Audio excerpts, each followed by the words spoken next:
pledge allegiance to the flag of the United States of America and to the republic for which it stands, one nation, under God, indivisible, with liberty and justice for all.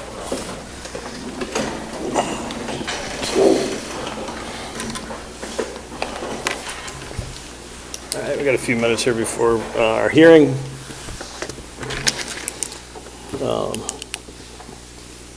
Make a motion to accept departmental reports. Oh, I make a motion to accept departmental reports. I will second that. I think that's a great idea. All those in favor? Aye. Okay, I make a motion to approve and sign maintenance warrant FY 18, number 15, 16, 17, and 18. I'll second that. Okay, any discussion? No, not warranted. All right, okay, all those in favor? Aye. Aye.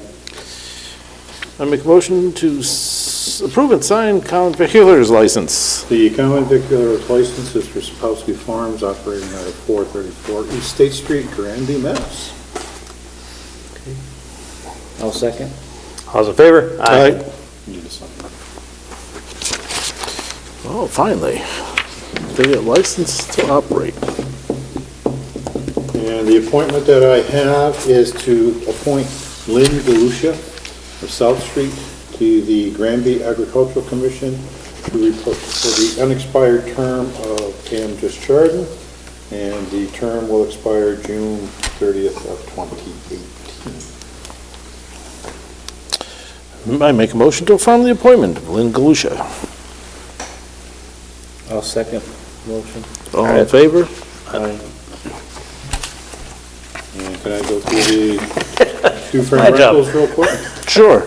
Okay, I have 3 Dufresne rentals. The first one is a company picnic to be held on September 30th between 1 p.m. and 6 p.m. About 300 people. No liquor is authorized. Second one I have is a birthday party on September 30th, 2017, and it is from 11 a.m. to 4 p.m. No liquor. And the last one is Cub Scout Fall Fun Day on October 21st from 8 a.m. to 4 p.m. Maximum number of people is 98, no liquor. That's what I have for Dufresne Rentals. That's exciting. All right. Yes. And it ties in just about right for your hearing. All right. So, you're here for the dog hearing? Yep. All right, so just to explain what happens, this is a hearing, so what we'll do is we'll hear from the dog officer, then you'll have a chance to present your case. If there's no more questions or commentary, we'll close the hearing, we'll deliberate and make a decision. Okay?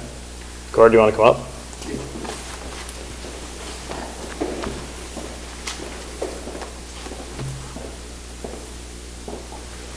You have a seat.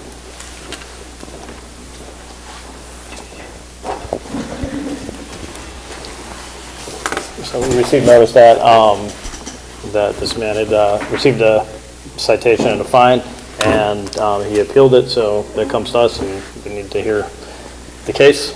So we have you here tonight. All right. He's only got 2 citations. One was a warning in December of last year, and August 25th of this year, where the fine was applied. But this issue has been going on for years. Other calls I got from the complainant, and I believe the first call was in June of 14. And he wanted me only to note what was going on so that I was aware of it, and he asked me to take no action because he feared retribution. And since he's a farmer and it's his livelihood, and these dogs are running through his crops, destroying his crops, and bothering his employees and the customers, at some point he just had enough. And he asked me to take action. So that's why this has progressed to where we're at today. So you got a phone call for a loose dog. Did you find a dog loose, or? No, I was at work on this particular day. All right.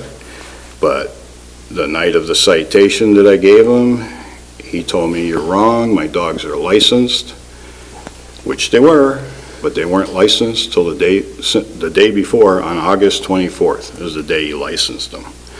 The day before that was the day they got vaccinated for rabies. So they were out of compliance for rabies vaccination since, licensing is supposed to be done by May 1st.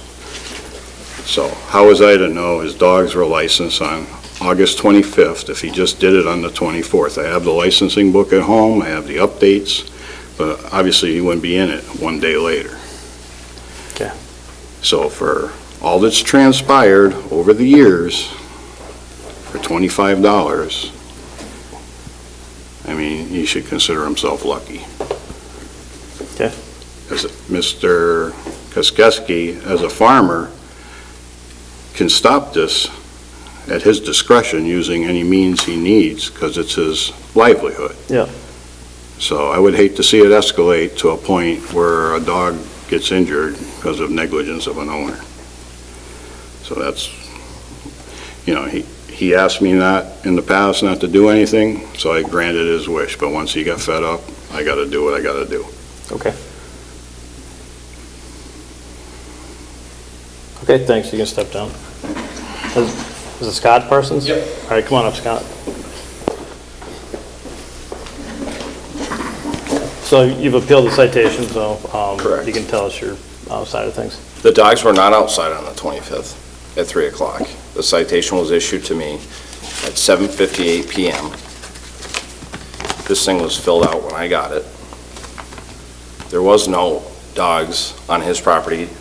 Bill, my neighbor, owns this property on this side, this property on this side. The dogs do go on his property on this side. They do, when they are out, sometimes they do go over towards the compost pile and they do bark. They do not pass his property. I've seen them do it. If they scare the workers or whatnot, they're not trespassing. If Bill has a problem, he will address it with me. And this doesn't explain anything. The dogs were not out at 3 o'clock in the afternoon. There was nobody home. And they were registered pending rabies vaccine signed by Kathy. Kelly Regan, was it the 24th?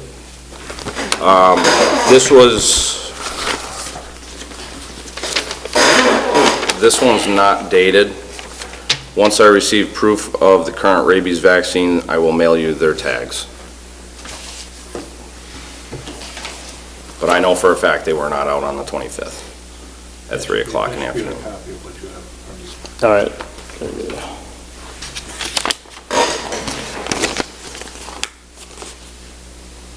But there is an ongoing issue with me and Dave, so it's tit for tat.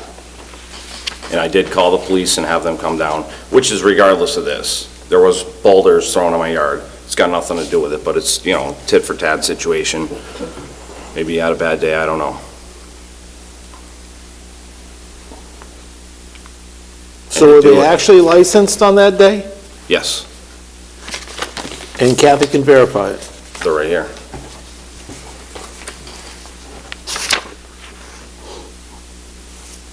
Issued August 24th. The dog officer, he did not know that. He did bring that to my attention when he came to the door, and I gave it to him. He said there was a police officer on the way, and that he was unarmed, and that the farmer said I was very confrontational, which I wasn't. You were doing your job.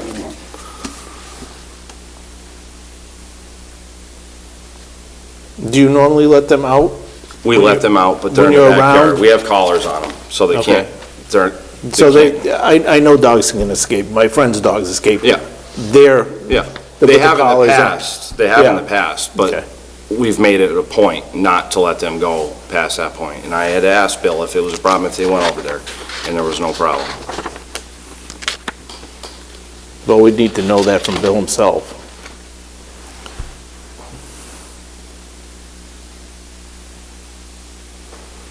Well, Bill's not the complaint. He's not, yeah. he's- Well, if I allow his dogs on my property,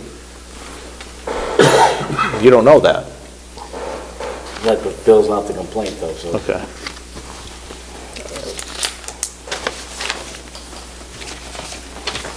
So could you just go over the timeline with me again? So you get your work, and then the call comes into the police station? No, well, no, Dave calls me directly, you don't go through the station. Okay. And I was at work. He called me at 3, he said they were out that afternoon, I don't know if it was 3 or 2. But that evening, when I was there, Mr. Parsons' wife agreed that the dogs were loose that day, right in front of me. And like I said, that was August 25th, they were licensed on the 24th, so they were not licensed by May 1st like they should have been. There's no way I'm gonna know on the 25th, you licensed them on the 24th. I don't think it was fair that the citation was written before I got to my house, based on the facts. Is there camera footage, is there proof that these dogs were there besides, you know what I'm saying? I'm just hypothetically speaking. No, I mean, we have, basically what we have is testimony, so.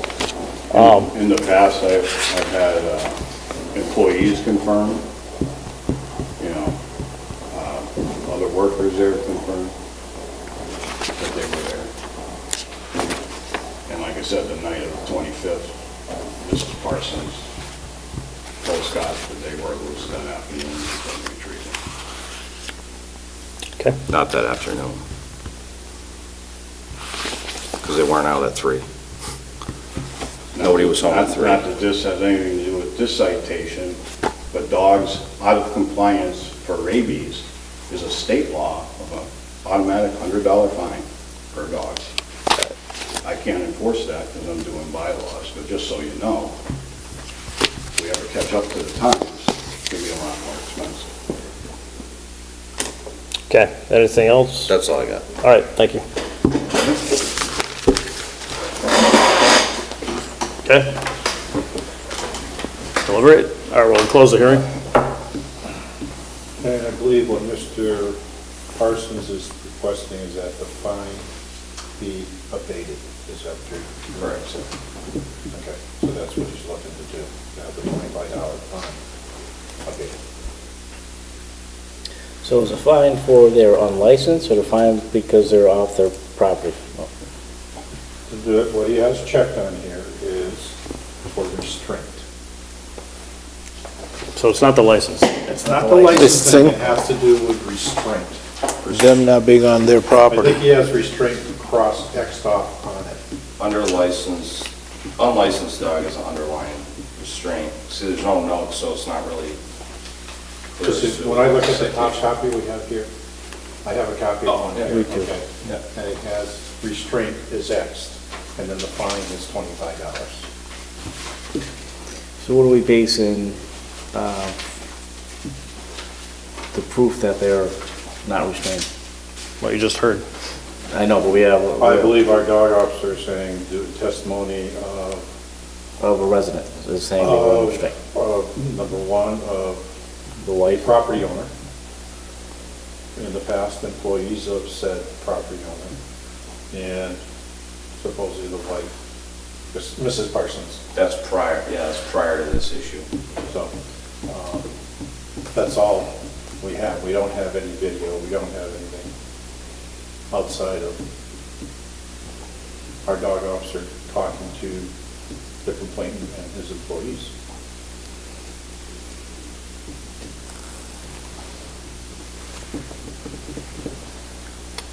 Thoughts? It would be nice to turn around and have a little bit more clarification in the sense that they're making claims verbally and now putting it in writing. If there's nothing in writing, I have difficulty with the situation. I mean, when you make a complaint and somebody goes up there, in my view, there has to be a written complaint and then a follow-up, and then you're not talking, no one sees anything. And they, you know, I don't know if the dog's barking at a pile of wood, and is it on its own property? I know. Yeah. I think the question is whether the dog was, you think the dog was off the property or not, as a complainant, but it's not gonna be, you're not gonna get a police investigation out of it, so, I mean, what you've got for information is what you got. Mr. Chair, I think one of the questions is, any written warnings given prior to the issuance of this. Fine, that's all I'm asking. There been any prior written warnings Written, what do you mean written? or citations? No. Like I said, most of the calls I've gotten from him in the past, he wants it noted, but no action taken, which I kind of tried to stress to him, nothing's going to change if nothing's pushed. But Okay. I feel I gotta honor his request.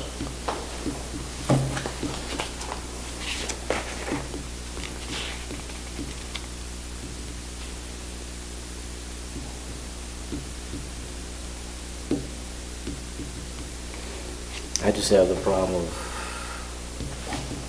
it wasn't witnessed by someone of authority. It's a resident saying, I saw the dog, he was on my property. There's no proof that it was there. That's what I'm struggling with. I'm not saying it was or it wasn't, but I'm struggling with the part that there's no proof that he was on the property at that time. And I don't know if he talks about his neighbor, where that property line is. Was the dog over that property line? Was he not? I don't know. I mean, it's hard for me to say without actual seeing it or someone that, of authority or the gentleman And here. if you have no I'd be taking, I mean, I can film this. You can take, if anybody has a cell phone, Everyone's got cameras. that's what I'm saying. And I can videotape it.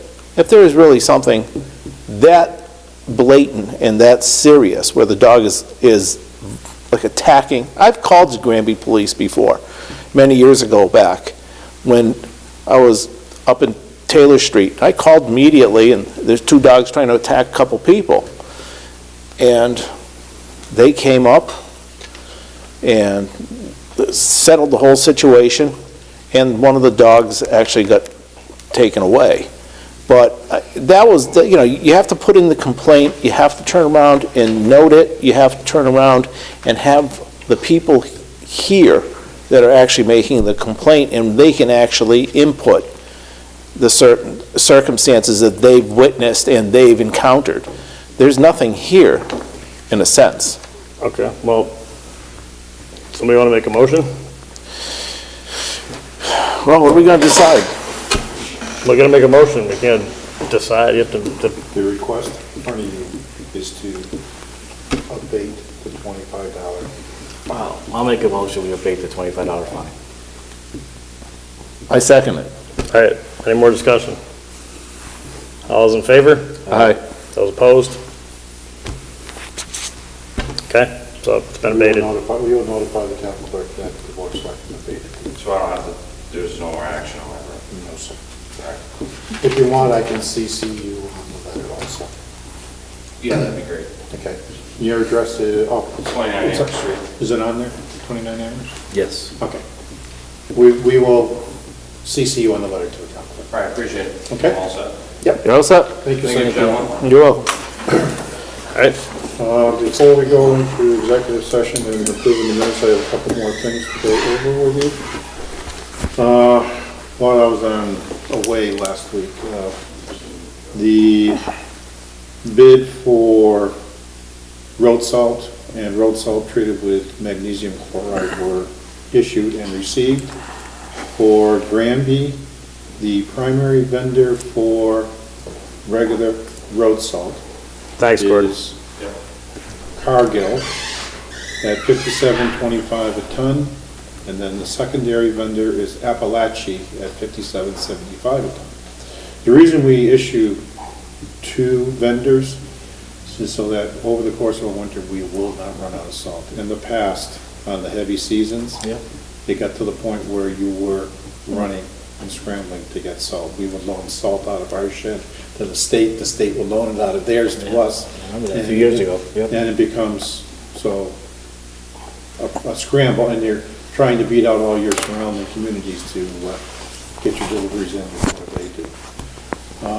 The other one, which is road salt treated with liquid magnesium chloride, is, first primary vendor is Cargill at $71.32 a ton, and the secondary vendor is Appalachia at $73 a ton.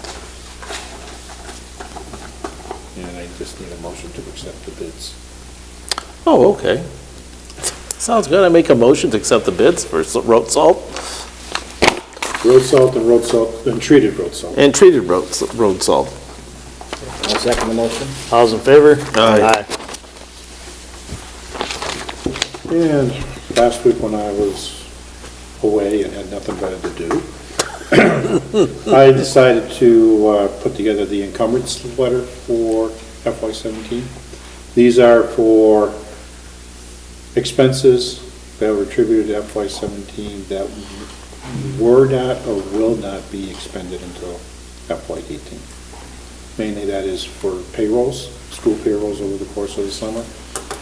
The first payroll of July, because it was really June that the wages were earned, but they don't get paid till July, so we had to play this. Also, I carry forward special articles that have been voted at town meeting that haven't either been expended or rescinded, okay? So, what I have right now is for the general fund, we have a total encumbrance of $1,104,467.03. Of that, wages are $706,809.59. Expenses are $300, and carried forward capital items or special articles are $397,357.44. And I need the board to vote and to sign the encumbrance. Make a motion? Or just make a motion? To approve? To approve the encumbrances as Okay. stated. Okay. Okay, I make a motion that we accept the encumbrances as accepted, Presented. presented. All right, I'll second the motion. all's in favor? Aye. The next one I have is for our special revenue funds. We have wages only, which was for the building inspections department and for the elder grant, because of the same reason, wages were earned last week of June, $1,300 was overlost. All right, Okay.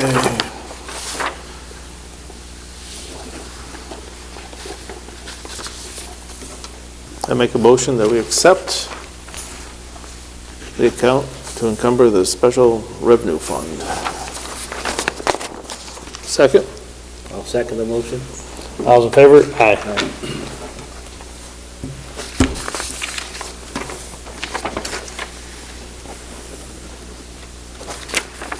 The next one I have is for all our capital projects. These are special articles passed at town meeting that really entail borrowing.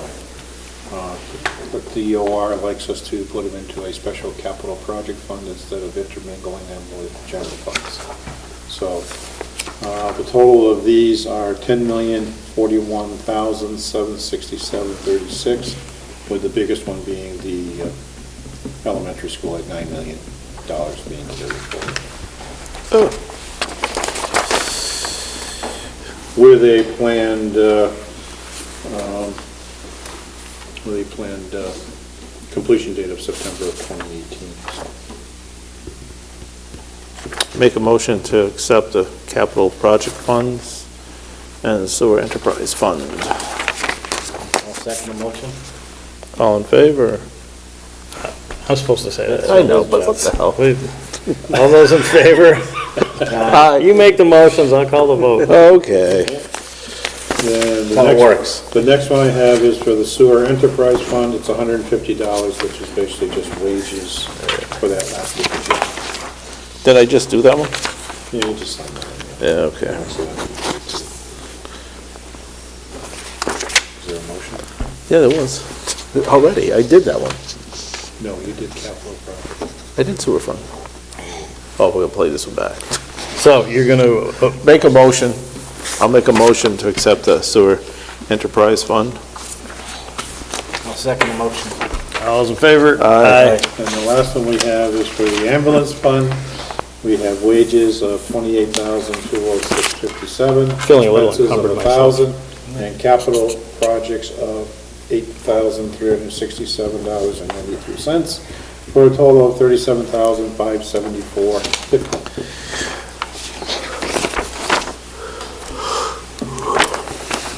I'll make a motion to accept the ambulance enterprise fund Encumbrances. and encumbrances.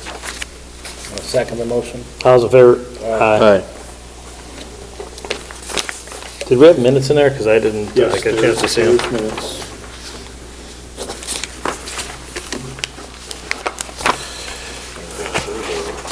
Did we ever do this?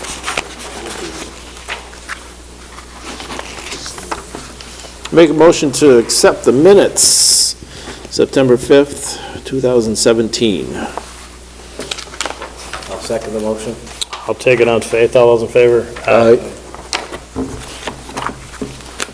Can you just hand up all the signed copies? Yeah.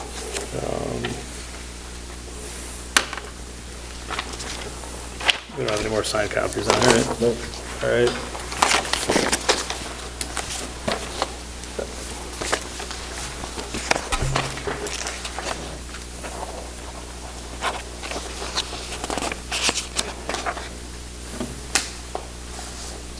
I think I'm missing one copy. Yes, I have one. And that's it for me. The only thing we have to do is to go into executive session under Mass General Law, Chapter 30A, Section 21, Section 7, which is regarding HIPAA. And the only reason why we'll be coming out is to adjourn the meeting. Okay, so we're going to do, as Chris just said, so I'll just need a roll call vote. Shinaki, aye. Sexton, aye. Bale, aye.